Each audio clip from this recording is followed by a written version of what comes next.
बिस्मिल्लाहिर्रहमानिर्रहीम। शुरू अल्लाह के नाम से जो रहमान और रहीम है। इक़रा बिस्मि रब्बिकल्लज़ी खलक़। पढ़ो ए नबी अपने रब के नाम के साथ जिसने पैदा किया। खलक़ल इंसान मिन अलक़। जमे हुए खून के एक लोथड़े से इंसान की तख्लीक की। इक़रा व रब्बुकल अकरम। पढ़ो और तुम्हारा रब बड़ा करीम है। अल्लज़ी अल्लम बिल क़लम। जिसने कलम के जरिए से इल्म सिखाया। अल्लमल इंसान मा लम यअलम। इंसान को वो इल्म दिया जिसे वो न जानता था। Assalamu alaikum dear students, we start our class with the name of Allah who is most beneficent and most merciful। जैसे कि हमने वीडियो नंबर 6 में चैप्टर नंबर 4 को कंप्लीट किया, तो आज जो है हम चैप्टर नंबर 6 अलजेब्रिक सेंटेंसेस, उसमें से हम एक ही एक्सरसाइज को पढ़ेंगे जो कि इस फर्स्ट सेमेस्टर मिड टर्म के कंटेंट में शामिल है। ग्राफ की एक्सरसाइज, ग्राफ का क्वेश्चन पेपर के पॉइंट ऑफ व्यू से मोस्ट इम्पॉर्टेंट है। सेक्शन सी में 10 मार्क्स का ये क्वेश्चन एवरी ईयर आता है, 10 नंबर है। तो इसलिए हमने इस एक्सरसाइज को फर्स्ट सेमेस्टर मिड टर्म में इंक्लूड किया है। ठीक है, इस तरीके से आपने इसकी प्रैक्टिस भी करनी होगी। क्वेश्चन नंबर 1 से लेकर 4 तक के क्वेश्चन की आप प्रैक्टिस कर लीजिएगा अभी की पेपर के लिए, लेकिन बाकी जो है वो आपने काम पूरा करना है कंटेंट सॉल्यूशन में से। पेज नंबर 151 से लेकर 162 तक जो पेज हैं उनमें ये सारा होमवर्क जो है वो गिवन है।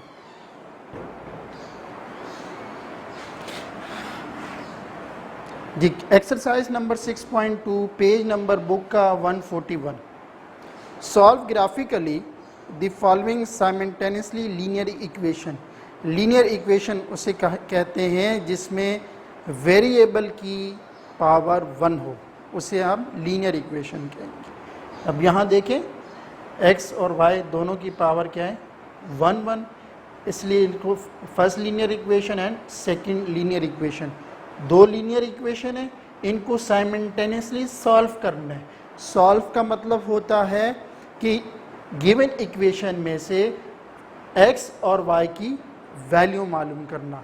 कोई भी अल्फ़ाबेट या कोई भी वेरिएबल होगा उसकी वैल्यू को फाइंड करना। Unknown variable, the value of unknown variable की जो फाइंड करेंगे वैल्यू, उसको क्या कहेंगे, सॉल्व कहेंगे।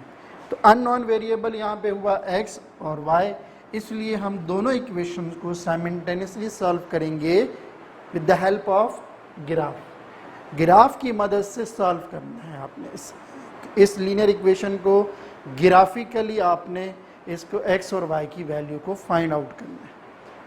तो कैसे करेंगे, इसके लिए जो मैथ्स की कॉपी है उसके एंड में ग्राफ का पोर्शन है।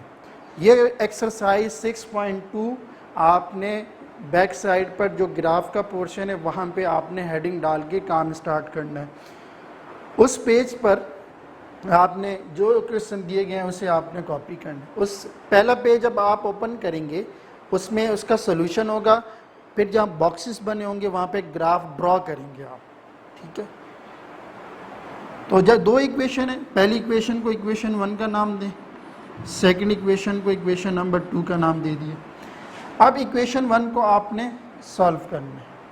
अच्छा, किस तरीके से हमें ग्राफिकली रिप्रेजेंट करने के लिए, किसी भी लाइन को ग्राफिकली रिप्रेजेंट करने के लिए 4 या एटलीस्ट 4 यानी 4 या 4 से ज़्यादा हमारे पास ऑर्डर पेयर होने चाहिए। x और y की वैल्यू यानी कम से कम 4, ज़्यादा से ज़्यादा 6 या 7 हो सकते हैं, पॉइंट होने चाहिए। तब जाके हम एक लाइन ड्रॉ करेंगे। लाइन ड्रॉ करने के लिए हमारे पास x और y की कम से कम 4, 5 या 6 वैल्यू होनी चाहिए। लेकिन यहाँ पर हम जो है वो 4 वैल्यू को कैलकुलेट करेंगे, ठीक है, with the help of equation number 1. Here equation number 1 applies that. Equation 1 3x minus 11 is equal to y. सबसे पहले आप ये देख लें कि ये फर्स्ट इक्वेशन जो है वो किसके एस्पेक्ट से पहले से बनी हुई है. 3x minus 11 is equal to y.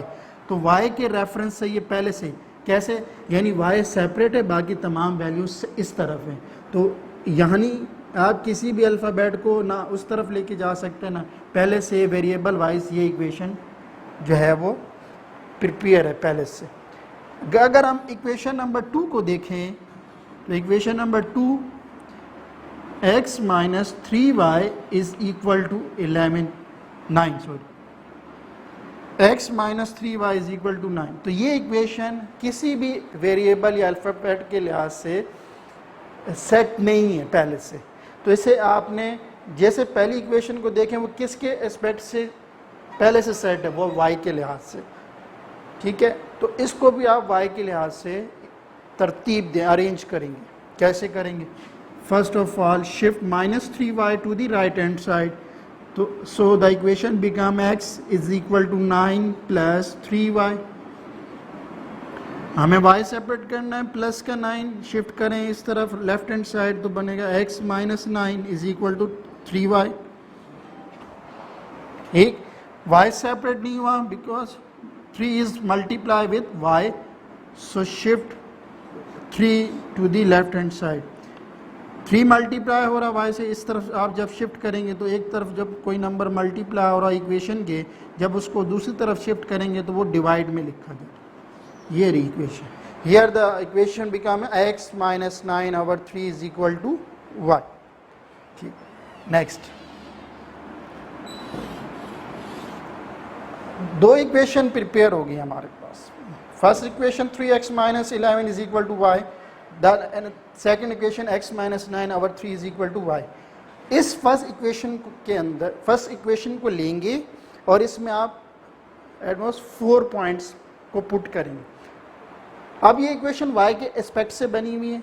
अगर मुझे y की वैल्यू मालूम करनी है तो मुझे x की जगह x की वैल्यू पुट करनी पड़ेगी. तो x की वैल्यू तो गिवन नहीं है, तो आपने खुद से नंबर पुट करने हैं. कितने पुट करने हैं? 4 नंबर पुट करने.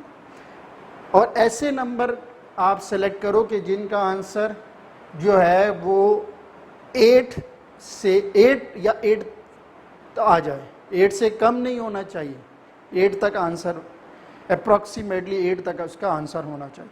अगर 9, 10, 11 आएगा, लेकिन उसमें फिर क्या करना पड़ेगा, बॉक्सेस को क्या करना पड़ेगा, कम करना पड़ेगा. तो इससे 8 तक रखने का मकसद कि 5 बॉक्सेस को हम 1 यूनिट अज्यूम करेंगे. तो इससे क्या होगा, ग्राफ जो है वो यानी जो उसकी रिप्रेजेंटेशन है वो क्लियर पिक्चर नज़र आएगी उसकी. लेकिन अगर आपका आंसर 8 से अबव आता है, 9, 10, 11, 12, तो फिर बॉक्सेस कम हो जाएंगे. तो ग्राफ की जो प्रेजेंटेशन है वो बन तो जाएगा, लेकिन वो इतना खुला करके आप नहीं बना सकते उसको. यहाँ पे अब आपने x की वैल्यू को पुट करना है, ऐसे नंबर पुट करने हैं कि उसका जब मैं वो 3 से मल्टीप्लाई हो और फिर 11 से जब माइनस हो तो 8 या 8 से कम आंसर आना चाहिए y का. ठीक है, ये रिस्ट्रिक्शन नहीं है कि 8 ही लाना है, भाई आपकी मर्जी, आप कोई भी आंसर लेकर आ सकते. सोल्यूशन में मैंने पॉइंट्स बता दिए फिर भी, लेकिन वैसे आपको समझाने के लिए है कि आंसर ये नहीं है कि 8 ही लाना है आपने, 8 से कम होना चाहिए या 8 होना चाहिए, इस तरह नहीं, कोई भी आंसर आ सकता है. तो अब आपने यहाँ पे x की वैल्यू को लाइन ड्रॉ करेंगे. ठीक है, इस तरफ इक्वेशन 1 के लिए काम करेंगे, उस तरफ इक्वेशन नंबर 2 के लिए काम करेंगे. So here put x is equal to, अब देखें 1 पुट करूँ, 3 1 जा 3, 3 minus 11 is equal to minus 8. It means x is equal to 1 put किया.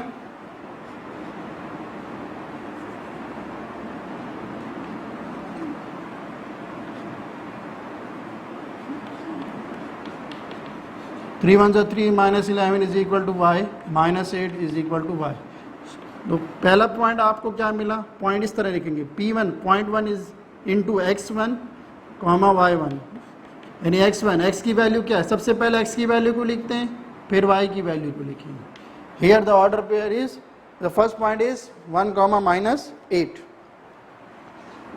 एक पॉइंट पुट कर दिया। Second point x is equal to 2, 3 into x की जगह 2 पुट किया is equal to, sorry, -11 is equal to y, 3 2 is 6, -11 is equal to y, 6 -11 is equal to y is equal to -5. So the value of y is -5. Point 2 क्या हुआ, x2, y2, x2 means x की जो second value put की वो लिखें, y का answer क्या आया, -5.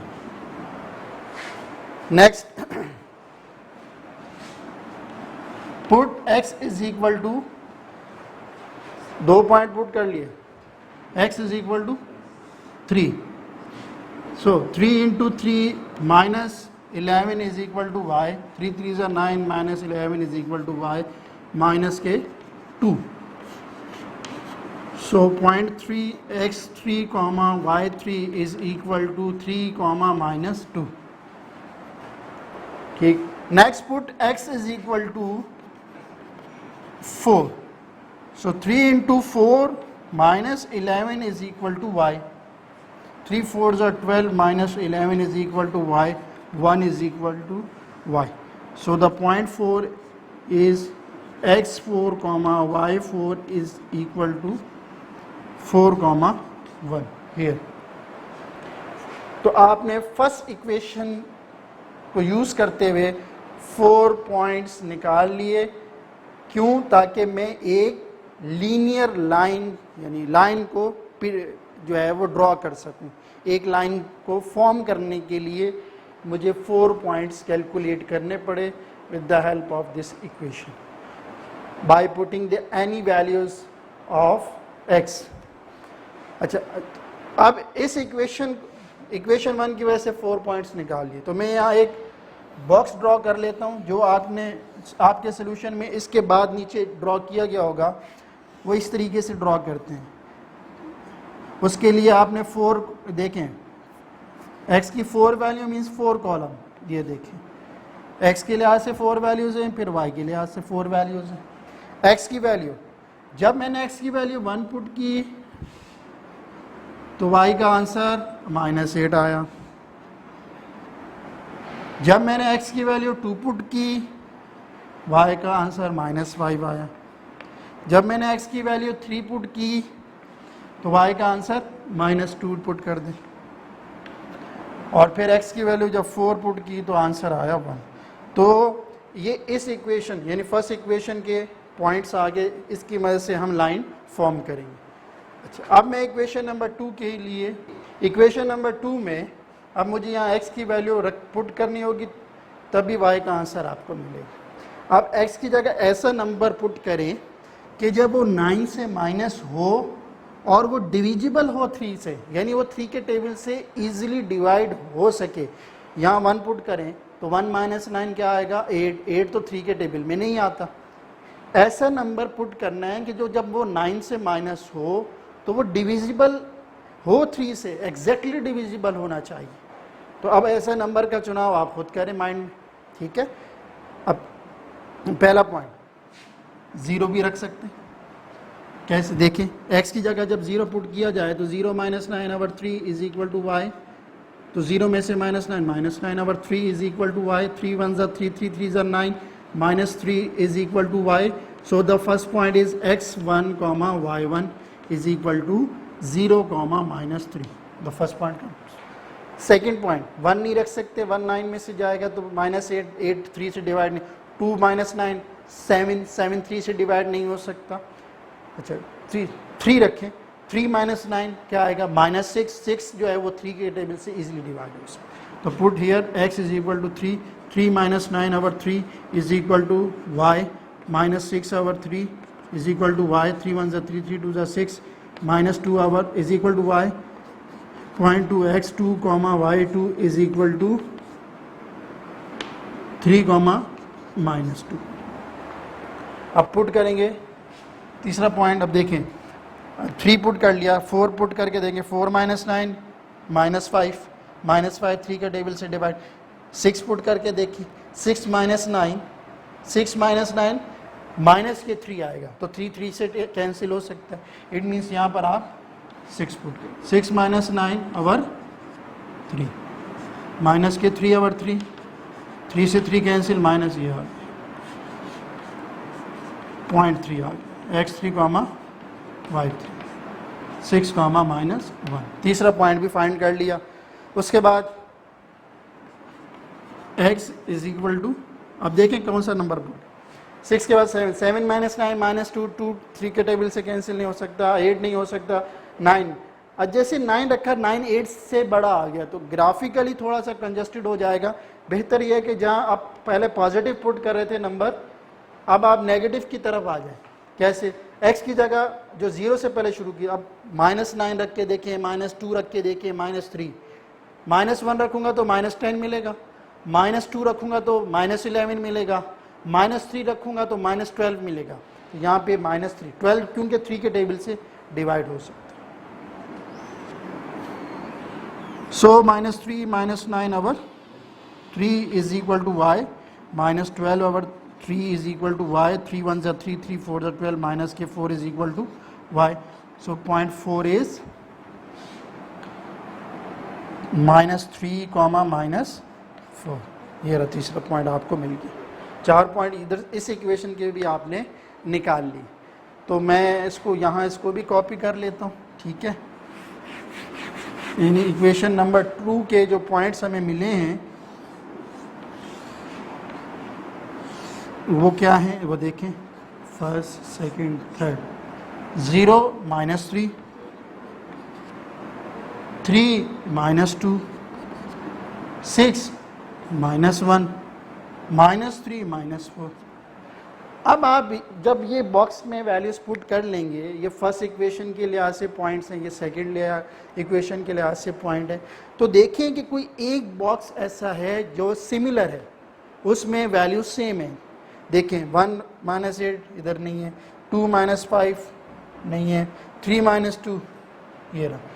इट मीन्स इसको आपने या पेंसिल कलर कर दीजिएगा, ठीक है, कि ये वो बॉक्स है जिस पर ग्राफ इंटरसेक्ट करेगा। यही आंसर हो गया, ठीक है।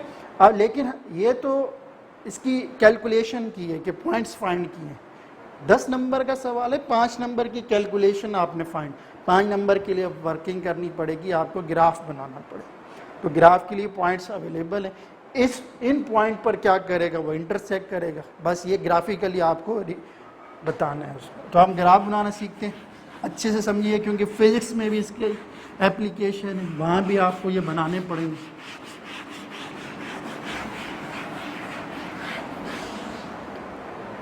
जी, जो ग्राफ है वो तकरीबन उसमें 10 बॉक्सेस होंगे, 5-5 के, ठीक है। ओवरऑल अगर देखा जाए, उसको मिड से आपने ब्रेक कर, ये मिड से आपने ब्रेक किया, यहाँ भी एरो का, ये भी वर्टिकल लाइन होगी, ठीक है। इसी तरह सेंटर से ही उसको हॉरिजॉन्टल लाइन आप ड्रॉ करेंगे, हॉरिजॉन्टल लाइन आ गई। तो हॉरिजॉन्टल, ये देखिए एक्स एक्सिस, ये इसका ओरिजिन, ओरिजिन मीन्स कि जहाँ पे एक्स और वाई दोनों की वैल्यू 0 हो, ओरिजिन कहलाए। इधर से देखें, यहाँ अगर आप सेंटर में खड़े हों तो ये आपका राइट हैंड साइड मीन ये पॉजिटिव है, एक्स एक्सिस। यहाँ से ये आपके पास x x x negative, x axis negative के लिए होगा। इसी तरह अपर जो होगा, वर्टिकल कंपोनेंट जो होगा वो वाई पॉजिटिव एक्सिस होगा, और जो बिलो होगा वो वाई नेगेटिव। ये देख लीजिए। अच्छा, अब इसके बाद बिल्कुल राइट साइड पर, टॉप पर, यहाँ आपको स्केल मेजर करनी। ग्राफ में बॉक्सेस होते हैं, ठीक है। अब आपकी जो सबसे बड़ी वैल्यू है और सबसे छोटी वैल्यू वो देख लेते हैं। 8 सबसे बड़ी है, और सबसे वैल्यू छोटी 0 है। ठीक है, तो अगर आप गौर से देखें तो यहाँ से यहाँ तक आपकी कॉपी में भी आ रहे होंगे। ठीक है, तकरीबन 40 बॉक्सेस होंगे स्मॉल। तो 5 स्मॉल बॉक्सेस जब मैं कैलकुलेट करूँ 5 1 2 3 4 5, ये मेरा ये 1 हो गया। यानी मैंने क्या किया, on X O X negative, X O X negative पर 5 small boxes is equal to 1। ठीक है, इसी तरीके अब देखिए मैं इसको अब 1 2 3 4 5, ये 2 हो गया, 1 2 3 4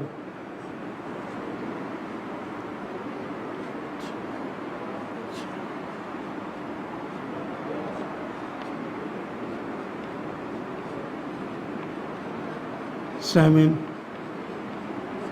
8। इसी तरह यहाँ नेगेटिव 1 2 3 4 5 1 2 3 4 5 1 2 3 4 5 1 2 3 4 5 1 2 3 4 5 1 2 3 4 5 -1 -2 -3 -4 -5 -6 -8 -7। इसी तरीके से अपर भी आपने यही ड्रॉ कर लिया। वाई कंपोनेंट देख लें, वाई कंपोनेंट सबसे बड़ा 8 है, सबसे छोटा जो है -1 है। उसी तरीके से स्मॉल बॉक्सेस आपने 8 वही 1 2 5 6 7 8, तो यहाँ लिखेंगे 1 2 3 4 5 6 7 8। अच्छा जी,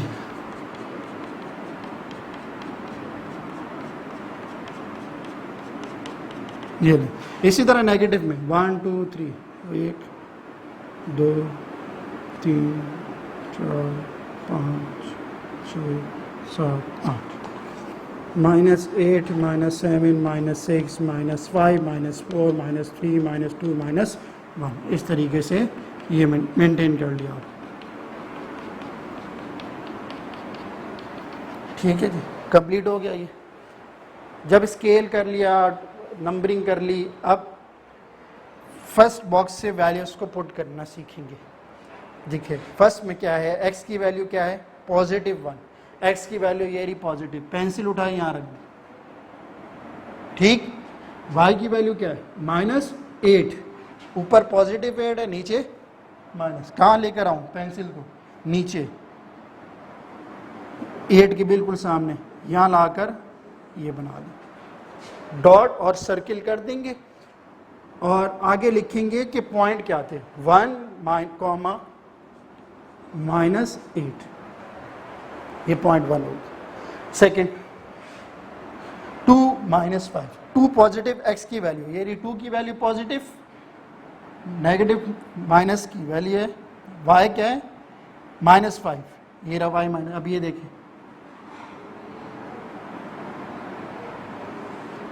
2, -5। थर्ड 3, -2, 3 पॉजिटिव, ये रहा पॉजिटिव, -2 ये रहा।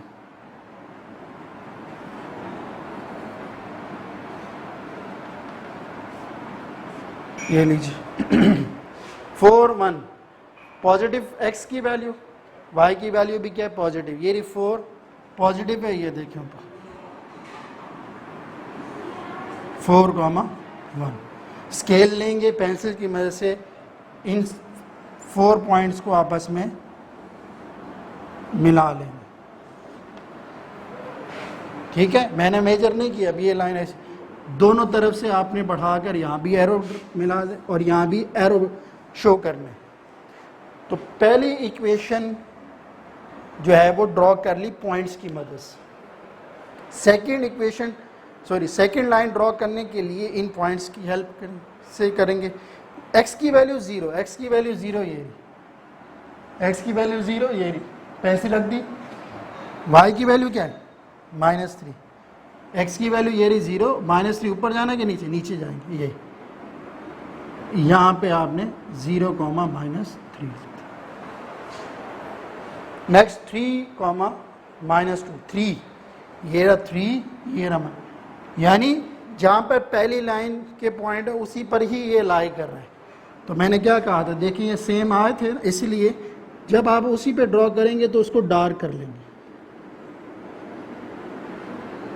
ये रहा डार्क हो गया। फिर क्या लिखा है 6 - 1, 6, ये रहा 6, ये रहा -1। फिर -3, x की वैल्यू अब क्या आ गई -3, वो पॉजिटिव है ये नेगेटिव, ये रहा -3। -4 किसकी वैल्यू है, y की, ये देखिए यहां पर आके आपने पॉइंट ड्रॉ कर ली। जब ये कर लेंगे इसकी, फिर आपने क्या करना, इन पॉइंट्स को आपस में मिला लें, दोनों तरफ से बढ़ाएंगे और एरो शो कर। So the intersection of these lines is on 3, -2। कहाँ पर इंटरसेक्ट हो रहा है, ये दोनों लाइन कहाँ पर इंटरसेक्ट हो रही हैं, 3, -2 पर हो रही है। तो 3 - 2 जो है वो क्या हुआ, आंसर हो गया। यानी इसको जो दोनों इक्वेशन को ग्राफिकली सॉल्व करने पर हमारे पास आंसर क्या आया, 3। तो इसी ग्राफ के सबसे नीचे आपने करली ब्रैकेट और ऑर्डर पेयर में इसकी वैल्यू लिख दी, 3, -2 सोल्यूशन सेट, ये लिखना ज़रूरी है। यानी तो इससे पता चलेगा ये आपका आंसर है कि इस पॉइंट पर ये दोनों ग्राफ मीट कर रहे हैं। ठीक है, ये क्वेश्चन नंबर 1 कंप्लीट हो गया। मैंने सब जो कंटेंट सोल्यूशन में तकरीबन 12 सवाल हैं, 10 एक्सरसाइज के, 10 जो हैं एक्सरसाइज के क्वेश्चन हैं, 2 जो हैं वो एग्जाम्पल्स के क्वेश्चन हैं। एग्जाम्पल नंबर 2 पेज नंबर 139 और 140 पर एग्जाम्पल नंबर 3 है। एग्जाम्पल भी मोस्ट इम्पॉर्टेंट पेपर के पॉइंट ऑफ व्यू से हर साल इन्हीं एक्सरसाइज में से 10 नंबर का सवाल बनता है, इतना मुश्किल काम नहीं है। टोटल 12 सवाल हैं, 12 में से एक सवाल हर साल आता है। ठीक है, उसकी प्रैक्टिस करनी। सोल्यूशन मैंने सबका करके बता दिया, कंटेंट सोल्यूशन में सारी की वर्किंग मौजूद है, बॉक्स तक का काम मौजूद है। आपको कॉपी पे ये काम उतारने के बाद उसी के सामने यानी जिस पेज का इस सोल्यूशन है तो इस तरफ ग्राफ बनेगा, ग्राफ आपको बनाना सिखा दिया। इसी तरीके से सारे ग्राफ आपने कंप्लीट करने होंगे। ठीक है, अगर याद रखें 1 से 8 तक की अगर वैल्यू यानी आंसर आ रहे हैं तो 5 स्मॉल लें, 9 से अगर 12 तक आ रहे हैं या 11 तक तो 4 स्मॉल बॉक्सेस ले लें, 4 स्मॉल बॉक्सेस। 13 से 15 तक आ रहे हैं तो 3 स्मॉल बॉक्सेस ले लें। 17 से 19 तक आ रहे हैं तो 2 स्मॉल बॉक्सेस ले सकते हैं। यानी ग्राफ को फिर इस तरीके से सेट कर लेंगे हम। बात मेरी समझ में आ गई होगी, तो इसको अच्छे से समझना है। और ये अभी का जो पेपर होंगे उसमें भी ये क्वेश्चन दिया गया है, इसकी अच्छी सी प्रैक्टिस कर लीजिएगा क्लास। ठीक है, स्केलिंग मैंने बता दी है, अगर आंसर 8 से अबव आए तो क्या स्केलिंग करनी है देख लीजिएगा। तो ये एक्सरसाइज 6.2 कंप्लीट हो गई। ये फर्स्ट सेमेस्टर मिड टर्म के अंदर ये इंक्लूडेड है, इसलिए हमारे पास जो एक्सरसाइजेस जो चैप्टर थे वो सारे कंप्लीट हो गए। चैप्टर 1, चैप्टर 2, चैप्टर 3, चैप्टर 4 और ग्राफ की exercise 6.2, long theorem 7, 8, 10। Long theorem 7, 8, 10 को कॉपी करना है, उसमें से अभी जो है वो 10 की आपने प्रैक्टिस कर लेनी है। थ्योरम नंबर 10 की प्रैक्टिस करके आनी है। ठीक है, वो इम्पॉर्टेंट होगा अभी के लिए। अच्छा, उतारने तो तीनों हैं लेकिन प्रैक्टिस 10 की करके आइएगा, लॉन्ग थ्योरम नंबर 10। अच्छा, अब क्लोजिंग की मैं बात समझाने लगा हूँ, भी क्लोजिंग की बात समझा दी। इंडेक्स आपने किस तरीके से, फिर पे वही देखिए इंडेक्स टेबल है। डेट वाइज आपने क्या करना है, एक्सरसाइजेस जो है कंटेंट सोल्यूशन में जो डेट, वीक नंबर, जो वर्किंग एक्सरसाइज की एक्सरसाइज नंबर है, डे वाइज आपने इंडेक्स प्रिपेयर करना है। और हेडिंग जो होगी first semester mid term started की ऊपर हेडिंग होगी, बाकी इंडेक्स डेट वाइज आपने मेंटेन करना है। जहाँ एंड होगा उसके बाद first semester mid term has been close, उसका फुटर तैयार कर लीजिएगा। नेक्स्ट जो अगली हेडिंग डलेगी first semester final term has been started. फिर अगली हमारे पास जो है वो फर्स्ट सेमेस्टर फाइनल टर्म का कंटेंट शुरू होगा। इसी तरीके से आपने लास्ट में भी क्या करना है, जहाँ पे ग्राफ की एक्सरसाइज तो बैक साइड पर होगी पीछे, लेकिन जो रनिंग पेजेस पर चैप्टर 4 तक का क्लोज थ्योरम के बाद आपने ये काम करना है।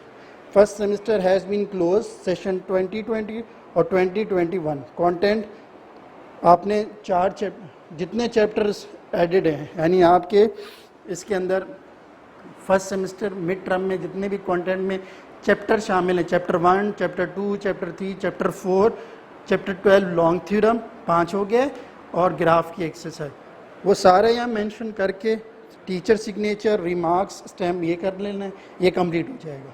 इसके बाद अगला जो टाइटल तैयार होगा अगले पेज से, first semester final term has been started session 2020 और 2021 तक, ये हेडिंग डालेंगे। उसके बाद अगला जो कंटेंट है वो हम पढ़ेंगे, उसमें चैप्टर नंबर 5, 6, 7, 8, 9, 5 से लेकर 9 तक, ये फर्स्ट सेमेस्टर फाइनल टर्म के लिए ये चैप्टर है 5 से 9 तक, 5, 6, 7, 8, 9, 6 दोबारा है क्योंकि हमें तो सिर्फ 6.2 फर्स्ट सेमेस्टर मिड में पढ़ी है, फाइनल में हम क्या पढ़ेंगे 6 की बाकी एक्सरसाइज भी कवर करेंगे। तो इस तरीके से आपने कॉपी क्लियर कर लेना है। 15 सितंबर के बाद जब स्कूल ओपन होंगे तब आप आएंगे तो इसका काम वगैरह भी चेकिंग के लिए आप कॉपी अभी से भिजवा सकते हैं, ठीक है। और उसके बाद पेपर होंगे तो अभी से तैयारी कर लीजिएगा उसकी सारी जितना भी मैटर है। तो MCQs मैं डिस्कस करूँगा जो इसके रिलेटेड हैं।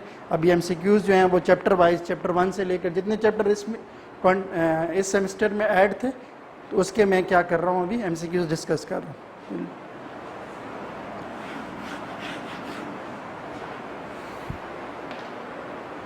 चैप्टर नंबर 1, इसके लिए पेज नंबर 25 की हेल्प।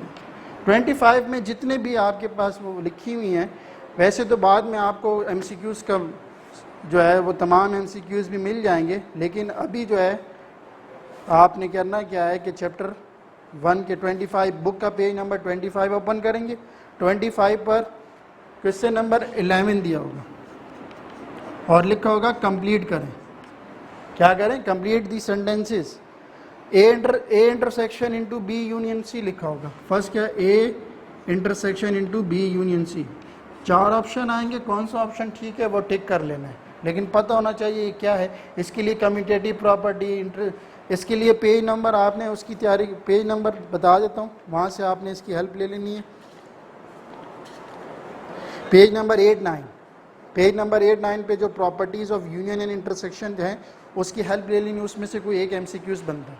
तो ये डिस्ट्रीब्यूटिव प्रॉपर्टी ऑफ इंटरसेक्शन और यूनियन है, तो इसका आंसर आएगा A intersection B union A intersection C, ये इसका आंसर आएगा। ये 1 का 11 का 1 पार्ट। 2 देखिए,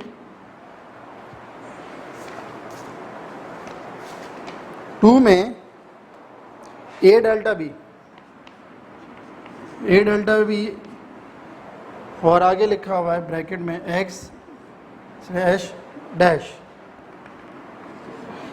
मीन्स के x क्या है? x किससे बिलोंग, यानी इसका जो आंसर आएगा वो हो सकता है कि वो x जो x का ताल्लुक हो वो a से हो या b से हो, किसी से भी हो सकता है, तो इसके ऑप्शन ये। तीसरा, a, b and b, a दोनों ऑर्डर पेयर हैं, वैल्यू सेम है, लेकिन अरेंजमेंट इसकी डिफरेंट है। यहाँ पे a, b है, अगले ऑर्डर पेयर में देखें तो पोजीशन चेंज हो चुकी है, तो इसलिए इसको इक्वल ऑर्डर पेयर नहीं कहेंगे, नॉट इक्वल कहेंगे। क्या कहेंगे? नॉट इक्वल है। इक्वल कब होंगे? जब a, b हो इधर भी और इधर भी क्या हो? a, b। पोजीशनिंग चेंज करने से ऑर्डर इक्वल नहीं होते।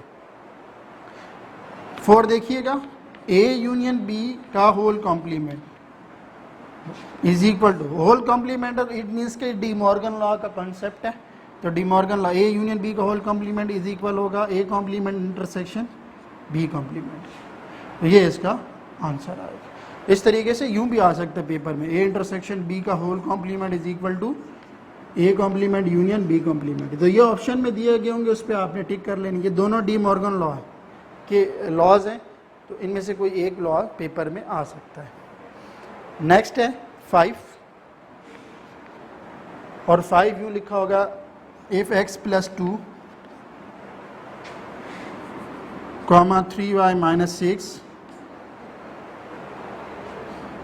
is equal to 2x comma y, then find the value of x and value of y। x और y की वैल्यू फाइंड करनी है। तो x और y की वैल्यू फाइंड करने की, अब देखें दोनों ऑर्डर पेयर क्या हैं, the order pair are equal. इसका सोल्यूशन आपकी कॉपी में मौजूद है चैप्टर 1 में, इस पूरे ऑर्डर पेयर का। वहाँ से जो इसकी वैल्यू आएगी वो आप कैलकुलेशन वहाँ से देख लीजिएगा इसकी, कि फर्स्ट ऑर्डर पेयर पहला पहले की इक्वल हो जाएगा, दूसरा दूसरे की इक्वल होगा, दोनों को सोल्यूशन करेंगे तो फाइंड कर लेंगे आंसर किसका, x और y का। इसका सोल्यूशन आपकी कॉपी में मौजूद है, मैंने वीडियो 1 में भी इसको समझाया था, वहाँ से भी आप इसको देख सकते हैं। उसके बाद if function is 1 to 1, 1 function आ जाए तो किसी भी सेट का a और b का, x, y इधर लिखा हुआ है और इधर लिखा है 1, 2, दो सेट हैं, इनका 1 फंक्शन निकालना है। तो 1 फंक्शन के लिए उसने आगे क्या कि नंबर ऑफ a डैश होगा नंबर ऑफ b का, हमेशा याद रखिएगा वो क्या होगा, इक्वल होगा। 1 फंक्शन के लिए इक्वल होना, दोनों सेट्स का इक्वल होना ज़रूरी है 1 फंक्शन के लिए, ये याद रखिएगा। नेक्स्ट -3, ये है हमारे पास 6, ये है 7 में लिखा हुआ है -3 -2 lies is in dash quadrant. तो इस तरह के जितने भी MCQs आते हैं, इसके लिए मैं एक जो है ग्राफिकली एक चार्ट बना रहा हूँ, उसकी मदद से ये MCQs ईजिली आप कर लेंगे। और भी बहुत सारे MCQs इस चार्ट की मदद से आप हल कर सकते हैं। वो जो अभी ग्राफ बनाया उसी तरीके से मैंने ग्राफ बना लिया, वर्टिकल कंपोनेंट, हॉरिजॉन्टल कंपोनेंट, ये x एक्सिस, ये x negative, y positive, y negative, origin 0, 0, ठीक है। x positive here first quadrant, इसको क्या कहेंगे, अब ये 4 बॉक्सेस हैं, क्वाड्रेंट बन गए, इसको क्या बोलेंगे, क्वाड्रेंट। ये फर्स्ट है, ये सेकंड क्वाड्रेंट है, third quadrant and fourth quadrant, ठीक है। फर्स्ट क्वाड्रेंट में दोनों, यानी फर्स्ट क्वाड्रेंट में ऐसे कौन से नंबर, यानी ऐसे नंबर आते हैं जिनमें x और y दोनों की वैल्यू क्या होंगी, पॉजिटिव। देख लें, x पॉजिटिव, y पॉजिटिव, यानी फर्स्ट क्वाड्रेंट में x और y दोनों की वैल्यू क्या आएंगी, बोथ आर यानी पॉजिटिव। सेकंड क्वाड्रेंट में देखें किसकी वैल्यू नेगेटिव है, x की, और y की क्या है, पॉजिटिव। तो इसका मतलब सेकंड क्वाड्रेंट में x क्या होता है, x की वैल्यू क्या होनी चाहिए, नेगेटिव होनी चाहिए।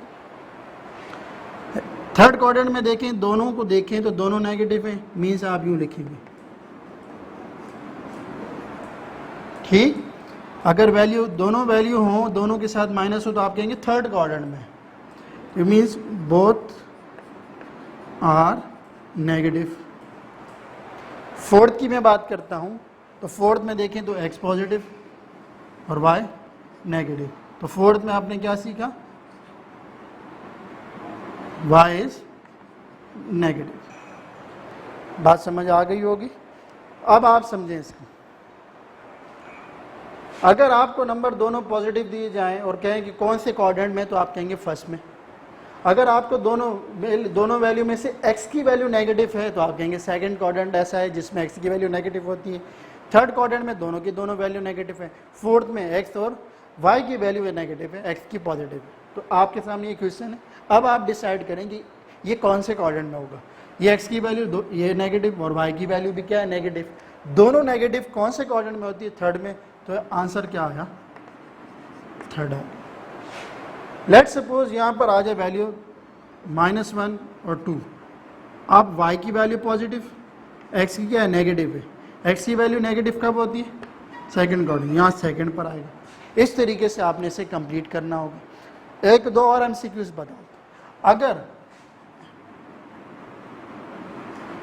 अगर x की वैल्यू 0 हो और y की कोई ना कोई वैल्यू हो, यानी एक सवाल यूँ आ जाए और बोले ये वाला ऑर्डर पेयर कौन से कोऑर्डिनेट में होगा, यानी ये वाला ऑर्डर पेयर फर्स्ट में आएगा सेकंड थर्ड में, तो पहले ये चेक करें कि x की पहले वाली x की वैल्यू यहाँ इसमें क्या है 0 है।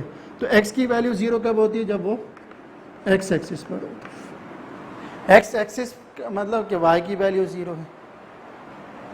x एक्सिस का मतलब x की वैल्यू 0, y एक्सिस का मतलब कि जब y की वैल्यू क्या 0, तो इट मीन्स इसमें सवाल यूँ बनेगा। तो अगर ये लिखा हुआ है कि a,0 लाए इन डैश एक्सिस, तो आप फिर किस पे टिक करेंगे, y एक्सिस पर। और अगर क्वेश्चन लिखा हुआ है 0, इट मीन्स कि x की वैल्यू 0, x की वैल्यू 0 कब होती है, x एक्सिस पर। तो आपने वहाँ ये इस तरीके से ये वाले MCQs भी आपके ये वाले कवर हुए। आगे बढ़ते हैं जी। 1,2, 2,3, 3,4, देन क्या मालूम करना है, डोमेन एंड रेंज। याद रखिएगा, डोमेन x की वैल्यू को कहते हैं, रेंज y, यानी किसी भी ऑर्डर पेयर में से डोमेन मालूम करने का मुराद कि आपने x की वैल्यू बतानी है। तो हियर x की वैल्यू, सेकंड वाली y की value, first x second y, first x second y। Domain कहे तो x की वैल्यू को चुने 1, 2, 3, 1, 2, 3। y कहे तो y की वैल्यू देखें क्या है, 2, 3, 4, 2, 3, 4। तो डोमेन और रेंज भी फाइंड करना सीख ली। पेपर में डोमेन के तो x वाली वैल्यू को लिख लें, रेंज के y वाली वैल्यू को लिख लेंगे। इस तरीके से आपने ये वाला भी कंप्लीट करना। कार्टेशियन प्रोडक्ट को किस तरीके से लिखते हैं, मैंने टॉपिक जब पढ़ाया था इसका, कार्टेशियन प्रोडक्ट को याद रखें किस तरीके से लिखा जाता है, a क्रॉस b से। ये याद रखिए, ये दोनों सेट के दरमियान क्रॉस का साइन आना चाहिए। एक बार पेज नंबर 1 पर सम इम्पॉर्टेंट सेट्स हैं, some important sets are given. Important sets हैं natural number, whole number, even number, odd number. आपको अगर ये सेट दे दे 0, 1, 2, 3, तो आप क्या कहेंगे ये कौन सा सेट है। इसके लिए आप वो सेट जो है ना चैप्टर पेज नंबर 1 पे जो इम्पोर्टेंट सेट्स दिए हैं उसको याद कर लें, उससे MCQs हल करने में आसानी होगी। तो जो सेट, ऐसे सेट जिसके एलिमेंट 0 से स्टार्ट हो और इनफाइनाइट हो, तो वो क्या कहलाएगा, होल नंबर का सेट। तो इधर से पेज नंबर 1 से जितने इंपॉर्टेंट सेट हो ज़रूर याद करें, उससे हेल्प मिलेगी आपको, ठीक है। इसके बाद एक क्वेश्चन है ये 2, 4, 6, 8 गोज़ टू 50। 2 से स्टार्ट हो रहे हैं 50 तक जा रहे हैं। अब उस सीरीज़ में देखें पेज नंबर 1 पे सम इम्पॉर्टेंट सेट्स की, उसमें देखें कि और इधर लिखा हुआ भी होगा ई फॉर इवन नंबर, तो इवन नंबर पर आ जाए। ऐसे इवन नंबर जो 2 से शुरू हो रहा है कहाँ तैयार है 50 तक, इसको मैंने चेंज करना है सेट बिल्डर नोटेशन फॉर्म में, जो मैंने पढ़ाया था डिमॉर्गन लॉ के क्वेश्चन में। तो अब इसका उसमें चेंज करना है, किसमें, सेट बिल्डर। तो आपने क्या लिखा, यहाँ पे ऑप्शन भी होंगे, x such that x belongs to, यानी नंबर्स किससे बिलोंग कर रहे हैं, ई से, even number, and x is, ये आपने ये बना ली दोनों तरफ। अब देखें ये नंबर्स 2 से शुरू हो रहे हैं, तो ये इक्वल लगाकर 2 इंक्लूडेड हो जाएगा इसमें। कहाँ तक जा रहे हैं 50 तक, तो 50 लिख देंगे। यहाँ तक क्लियर है जी। तो ये वाला ऑप्शन आपका, यानी इसको अगर मैं सेट बिल्डर में लिखूँ तो यूँ लिखा जाएगा। पेपर में टेबुलर देकर सेट बिल्डर नोटेशन में पूछ सकता है, सेट बिल्डर नोटेशन फॉर्म देकर टेबुलर फॉर्म में पूछ सकता है, तो वो आपको चेंज करना आता हो उसको, ठीक है जी। आगे बढ़ते हैं जी। जो 4 होगा, अब जैसे एक सर्कल है, इस पहले वाले में भी 3 नंबर हैं, इसमें भी 3 है, ठीक।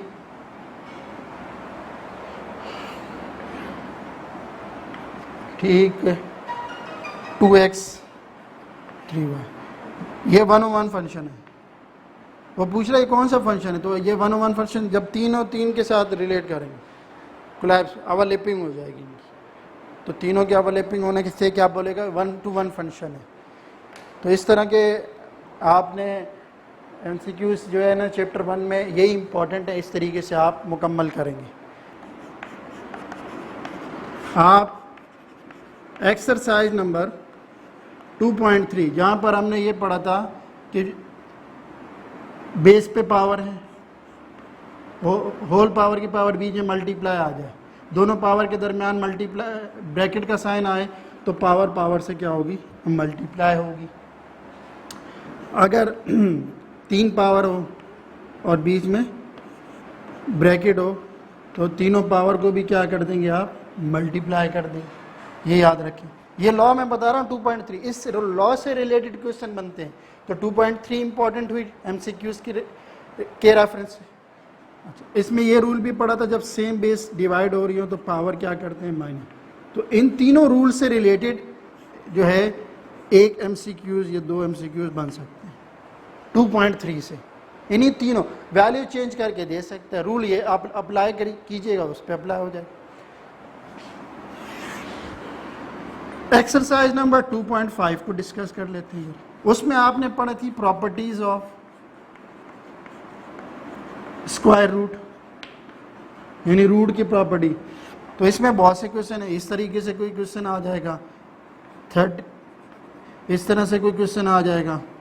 तो इसकी तो प्रॉपर्टी बताई थी, जो वैल्यू ऊपर हो वही वैल्यू नीचे हो, लेकिन वो रूट में हो तो क्या करेंगे, इसको यहाँ आपने एज इट इज कॉपी कर लेंगे, ये इस पे ऑप्शन पे ठीक कर लें। ये आ जाए तो कैलकुलेटर की मदद से रूट का बटन प्रेस करें, 169 का जो आंसर आएगा वो लिख लेंगे। लेकिन अगर ये वैल्यू कुछ यूँ हो तो इसका आप एलसीएम लेके भी कर सकते हैं। तो एलसीएम करके जो यानी जो इस एक्सरसाइज में जितनी वर्किंग की थी उससे रिलेटेड कोई MCQs पेपर में आ सकता है। अच्छा, आगे बढ़ते हैं। एक्सरसाइज नंबर 2.7, इसके क्वेश्चन नंबर 1, 2, 3, 4 और 14 ये इंपॉर्टेंट है, इससे MCQs बन सकते हैं पेपर में।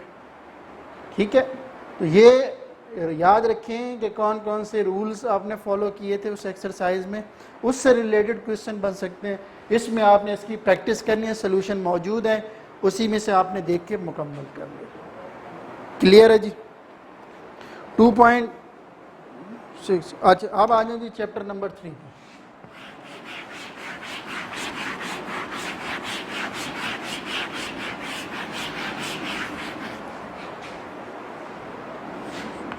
चैप्टर नंबर 3, इसके लिए एक्सरसाइज नंबर 3.1 जहाँ पे आपने सीखा क्या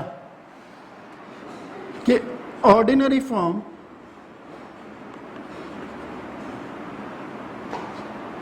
चेंज यानी कन्वर्ट किया किस में, साइंटिफिक फॉर्म। क्लियर है, इसमें ऑर्डिनरी को किस में कन्वर्ट करना सीखा, साइंटिफिक फॉर्म में। तो कैसे, अगर एक क्वेश्चन दिया जाए 237.12 ऑर्डिनरी फॉर्म है, साइंटिफिक में पॉइंट को फर्स्ट डिजिट के बाद लाना, तो 2 देखें 1 2 पॉइंट आया, 3712 लिखा, मल्टीप्लाई 10 की पावर कितने जम करवाए आपने डिजिट, 2 1 2 तो पावर 2। ये साइंटिफिक फॉर्म थी, वहाँ ये सीखी आपने। यानी अगर पेपर में ऑर्डिनरी फॉर्म गए और चेंज करे, इसमें ये ऑप्शन में दिया गया होगा तो which one option is the best one. ठीक है, इस तरीके से भी अब आपके सामने साइंटिफिक दे दे, सॉरी ऑर्डिनरी आए 0. ये इसको साइंटिफिक में चेंज करना है, तो फर्स्ट डिजिट सिंगल डिजिट में अब यानी पॉइंट की पोजीशन 1 2 3 4 5 6 7 8 9 पॉइंट इन डिजिट के बाद होना, इसमें ना 0 है ना 10 है, तो इट मीन्स ये 0 के बाद पॉइंट का होना ज़रूरी नहीं, कहाँ होना, सिंगल डिजिट 1 2 3 4 5। तो यहाँ लिखा जाएगा 5.73 मल्टीप्लाई 10 की पावर, लेफ्ट से राइट जा रहा है पॉइंट, 1 2 3 4 5 -5, ये इसका आंसर आ गया। ये है साइंटिफिक फॉर्म में चेंज करना। अगर पेपर में साइंटिफिक दे दी, इसको फिर इसमें चेंज करेंगे। लेट सपोज ये एक सवाल दिया हुआ है,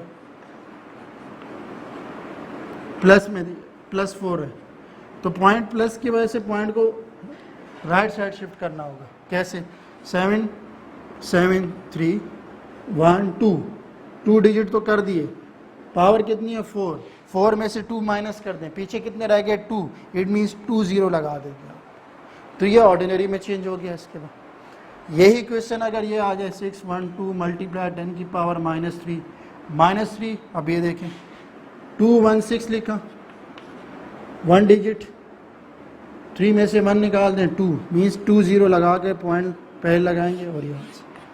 तो 3.1 में ऑर्डिनरी को साइंटिफिक में और साइंटिफिक फॉर्म को ऑर्डिनरी में चेंज करना सीखा था। इससे रिलेटेड क्वेश्चन पेपर में आता है। 3.1 के बाद 3.2, 3.2 में आपने क्या सीखा?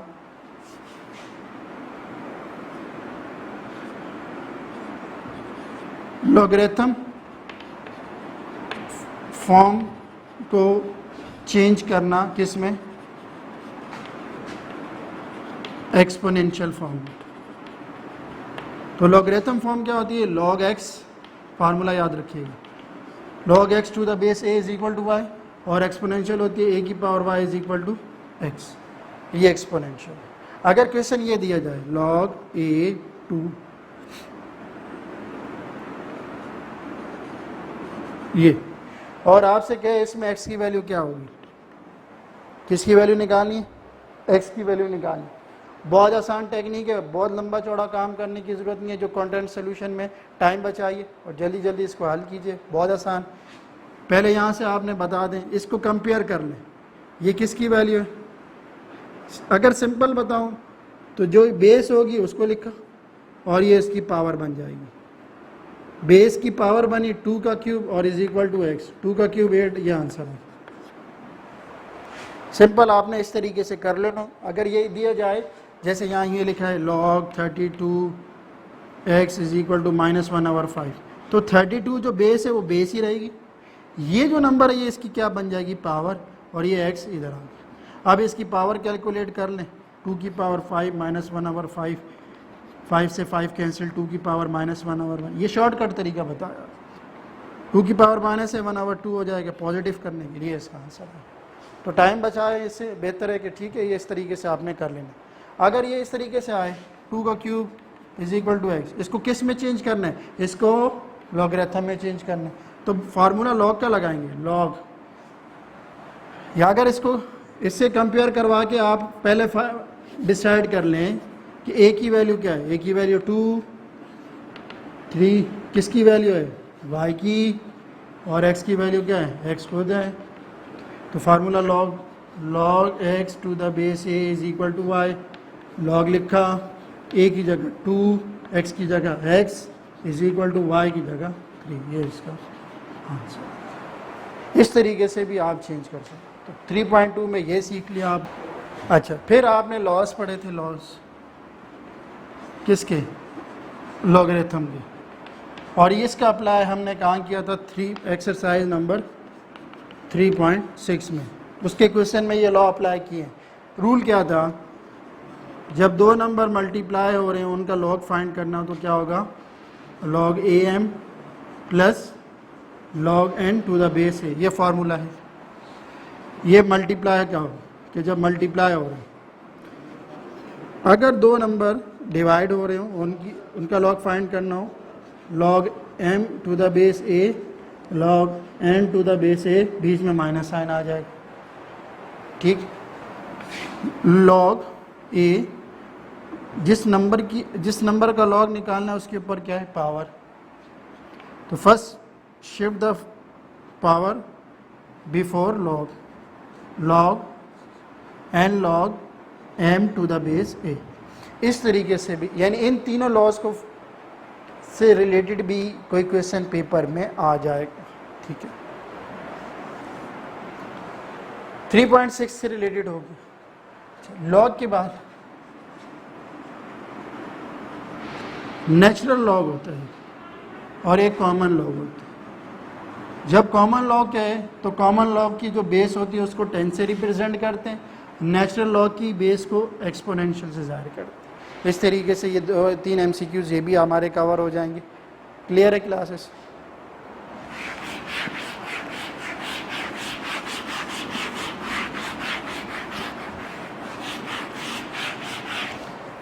एक चीज़ बता दें जी, पेज नंबर 72 पर 72 और चैप्टर नंबर 3 के लिए भी मोस्ट इम्पॉर्टेंट है, यानी 72 को देखना है, एक्सरसाइज 3.1 को देखना है, 2 ठीक है, और लॉज ये देखना है, ये ज़रूरी है। 72 पर एक MCQs मौजूद है, क्वेश्चन नंबर 10 का 5, वो लिखा हुआ है log 3 to the base 5 log 2 to the base 5 is equal to dash. ये एक लॉ है, कैसे पता चला? log की बेस सेम है दोनों ऊपर नीचे, तो फार्मूला ये होता है log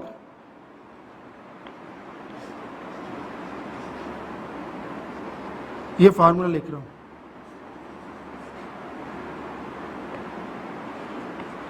ये फार्मूला बन जाएगा इसका, ये फार्मूला लिखा है मैंने, ठीक है। यही फार्मूला इस पर आप अप्लाई करें, कैसे देखें, लॉग से इसको कंपेयर करें, 5 सेम है, इसको रहने दीजिए। n के द वैल्यू ऑफ n क्या है, कंपेयर करने पर क्या मिली, n की वैल्यू 3 मिली और a की वैल्यू क्या मिली, 2 मिली।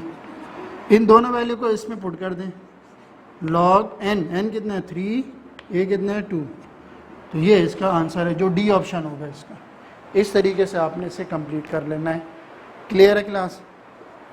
अच्छा, कैरेक्टरिस्टिक तो पता होगा आपको, पहले भी बताया था मैंने। इसकी प्रैक्टिस करनी हो तो कहाँ से करेंगे आप? एक्सरसाइज नंबर 3.4, ये देखें, पॉइंट का फर्स्ट डिजिट के बाद होना चाहिए 2.3, तो कैरेक्टरिस्टिक क्या हो, 1 2 3 बार 1 बार 3 हो जाएगा। तो पॉइंट को अपनी जगह पे शिफ्ट करने के ही कैरेक्टरिस्टिक, जितने डिजिट लेके जाए, ये लिखा आ गया, इसका कैरेक्टरिस्टिक क्या होगा, पॉइंट देखें क्या फर्स्ट डिजिट के बाद है, बिल्कुल है, तो कैरेक्टरिस्टिक 0। 5 3 3 1 3 1.3 आ गया, कैरेक्टरिस्टिक क्या आ गया 1 2, तो कैरेक्टरिस्टिक का भी क्वेश्चन बन सकता है। क्लियर? चैप्टर 4 में आपने एक्सरसाइज नंबर 4.1 पढ़ ली, उसमें आपने रैशनल, देखो पॉलिनोमियल सीखा, इससे रिलेटेड क्वेश्चन आ सकता है, ठीक है।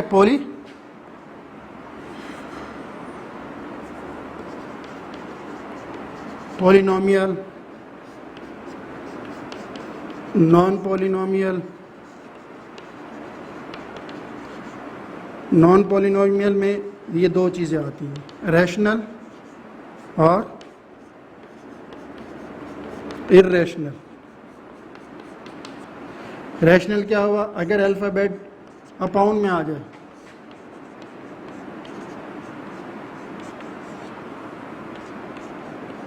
अल्फ़ाबेट अपाउंड में आ रहा है तो रैशनल होगा, और अगर अल्फ़ाबेट रूट में ही आ रहे हैं, रूट आना चाहिए, अल्फ़ाबेट अगर रूट की फॉर्म में है, अल्फ़ाबेट रूट की फॉर्म में, तो वो इर्रेशनल कहलाएंगे। ये दोनों किस कैटेगरी को, इसको क्या बोलेंगे, नॉन पॉलिनोमियल कहेंगे। ये सारे क्या है, नॉन पॉलिनोमियल। इसके अगेंस्ट ये पॉलिनोमियल, ये भी पॉलिनोमियल, ठीक है। अल्फ़ाबेट डिवाइड की फॉर्म में तो नहीं है, ना रूट की फॉर्म में है। 1 और 2 नंबर भी पॉलिनोमियल होता है, क्योंकि उसमें x की पावर क्या होती है, 0 होती है। सब ये पॉलिनोमियल है, ये सारे क्या हुए, पॉलिनोमियल। तो 4.1 में ये सीखा, फिर उसमें आपने टर्म्स ने सीखी। टर्म्स 3 तरह की होती हैं, 4 टाइप। मोनोमियल सीखी, बाइनोमियल सीखा, क्या सीखा, ट्राइनोमियल सीखा, फिर क्या सीखा, मल्टीनोमियल सीखा। अब मोनोमियल कैसे कहें, जिसमें एक टर्म हो, ये सारी क्या है, मोनोमियल है, एक टर्म हो। बायनोमियल जब दो टर्म हो, बायनोमियल।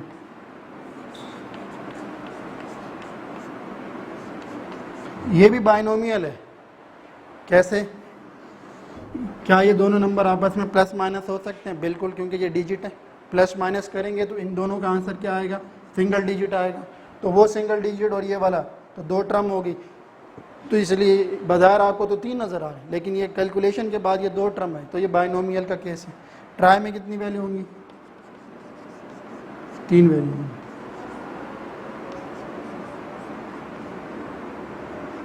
ये ट्राइनोमियल, मल्टी 3 से ज़्यादा, यानी इससे भी ज़्यादा। कैसे उसमें होगी, cube x square plus x plus, ये देखिए 3 से ज़्यादा है तो वो क्या कहलाएंगे, मल्टीनोमियल कहलाएंगे। क्लियर हो गया जी। 4.1 में इससे रिलेटेड MCQs आते हैं, ठीक है, ये याद रख लें। और पेज नंबर, इसको समझने के बाद पेज नंबर 96 और 97 पे जो MCQs हैं खुद अटैम्प्ट करने की कोशिश कीजिए। फिर इसी एक्सरसाइज में डिग्री निकालना सीखिए। डिग्री कैसे निकालिए, देखें।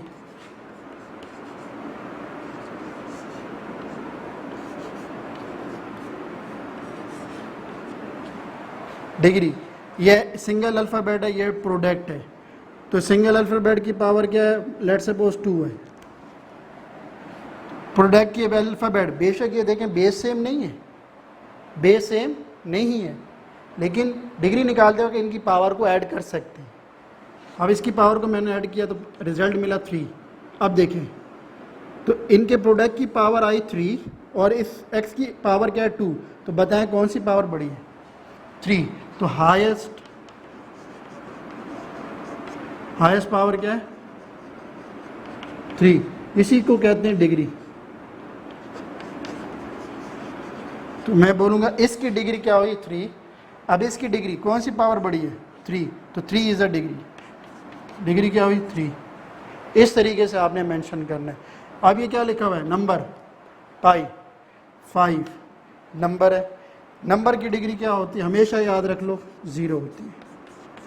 कैसे, अब ये 5 है, कुछ लिखा हुआ है इसके बराबर में नहीं, क्या लिखेंगे, x, और उसके ऊपर पावर क्या लगा दी, 0। x की पावर 0 क्या होती है, 1, 5। देखें दोबारा 5 मिल गया।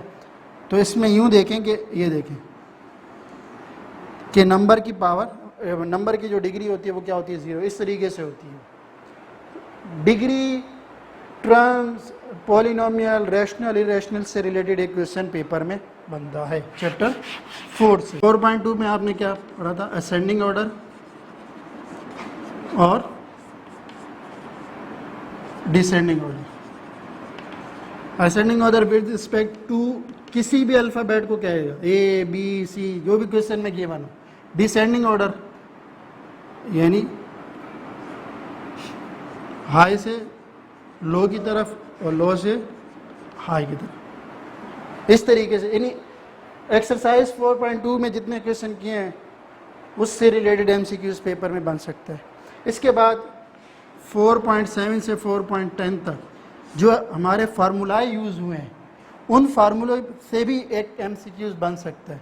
ये देखें, a प्लस बी का whole square, a minus b का whole square, a plus b का whole cube, a minus b का whole cube, a plus b plus c plus a plus b plus c का whole square, a cube plus b cube, a cube minus b cube, a cube plus b cube plus c cube minus 3abc। इन सब से formula, इन सारे फार्मूले से भी बन सकता है। ये वाला फार्मूला भी याद रखें, 2 × a square plus b square 4ab। सारे से एक कोई ना कोई क्वेश्चन बन सकता है। तो अच्छी सी तैयारी कीजिए चैप्टर 4 से, ठीक है। तो 4 चैप्टर के MCQs डिस्कस किए, उससे रिलेटेड पेपर में बनेगा। पेपर पैटर्न क्या है वो बोर्ड का आपको पता होगा। पहला section A MCQs, section B short question answer, section c long 30 number, 50 number, 20 number, 100 marks का paper. Section b, section c में 5 में से 3 करने होते हैं। एक क्वेश्चन कंपलसरी है, वो लॉन्ग थ्योरम है। एक क्वेश्चन है, वो 2 चॉइस है, वो कोई और आप अटेम्प्ट कर सकते हैं। यहाँ पे 15 क्वेश्चन होते हैं, उसमें से 10 करने होते हैं और 20 MCQs आते हैं। तो हमने फर्स्ट सेमेस्टर मिड टर्म में चैप्टर 1, 2, 3, 4, 6.2 और लॉन्ग थ्योरम 5, 5, 5, 5, 10, 10, 10,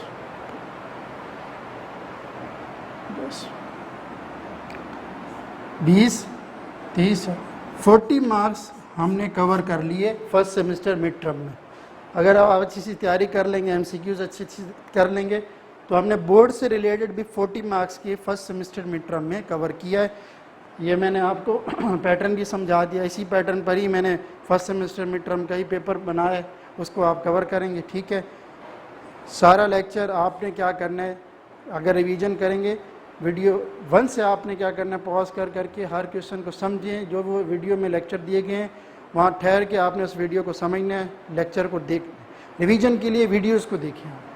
अपना बहुत ख्याल रखिएगा। जब स्कूल आइए तो क्या है, तैयारी करके ज़रूर आए। कॉपी आप अपनी भिजवा दें रिसेप्शन पे वहाँ चेकिंग के लिए, ताकि चेक किया जा सके। अपना बहुत ख्याल रखिएगा जी। अल्लाह हाफिज़।